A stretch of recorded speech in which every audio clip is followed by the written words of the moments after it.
Israel's strike on Iran's consulate in Damascus, Syria on April 1st this year is reported to have killed 16 people, including 2 generals of the Revolutionary Guards. On April 13, 2024, Iran launched a direct retaliation attack on Israel, which prompted an emergency UN Security Council session. The 9,602nd meeting of the Security Council is called to order. The provisional agenda for this meeting is the situation in the Middle East. The agenda is adopted. In accordance with Rule 37 of the Council's Provisional Rules of Procedure, I invite the representatives of the Islamic Republic of Iran, Israel and Syrian Arab Republic to participate in this meeting. Over 600 drones and missiles were launched towards Israel, mostly intercepted, with 90% success rates aided by the US and Britain. The UN Secretary-General António Guterres warns that the Middle East is on the brink of a real danger and devastating full-scale conflict which needs to be diffused and de-escalated. He emphasized that now is the time for maximum restraint. Several missiles reportedly struck within Israeli territory, one of which damaged an Israeli military facility in the south of the country, and overall, a few civilians were injured.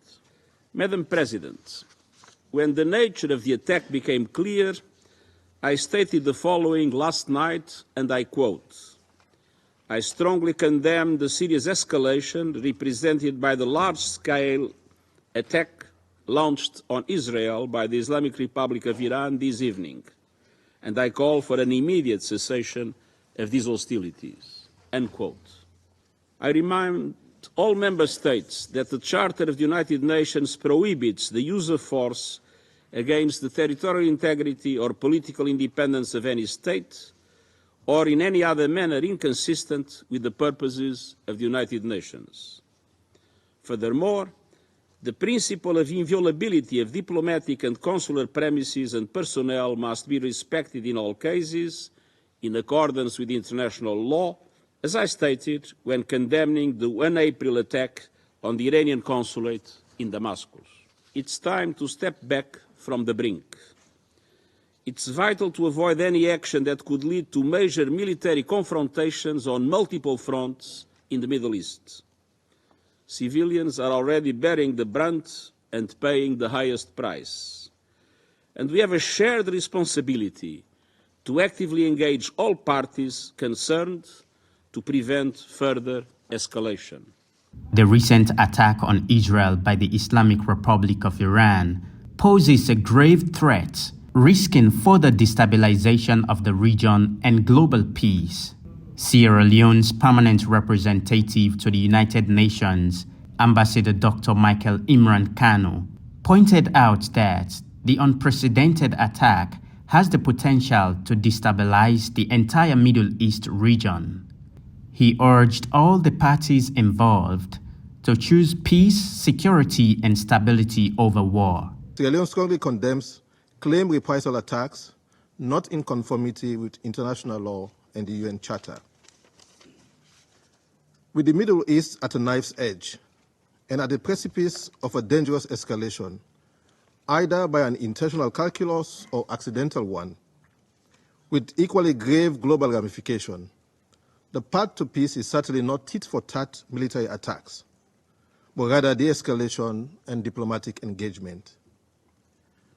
To this end, we call on both parties and all other involved parties to exercise maximum restraint and resist the urge to the further resort to the use of force. We call on the parties and all other involved parties to be mindful of their obligations under international law, the UN Charter, and to comply with all relevant Security Council resolutions.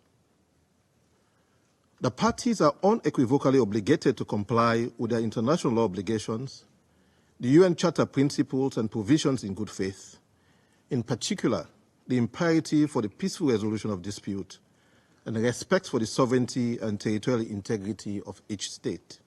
Amidst unfolding threats, serious concerns persist over rising tensions in the Gaza Strip.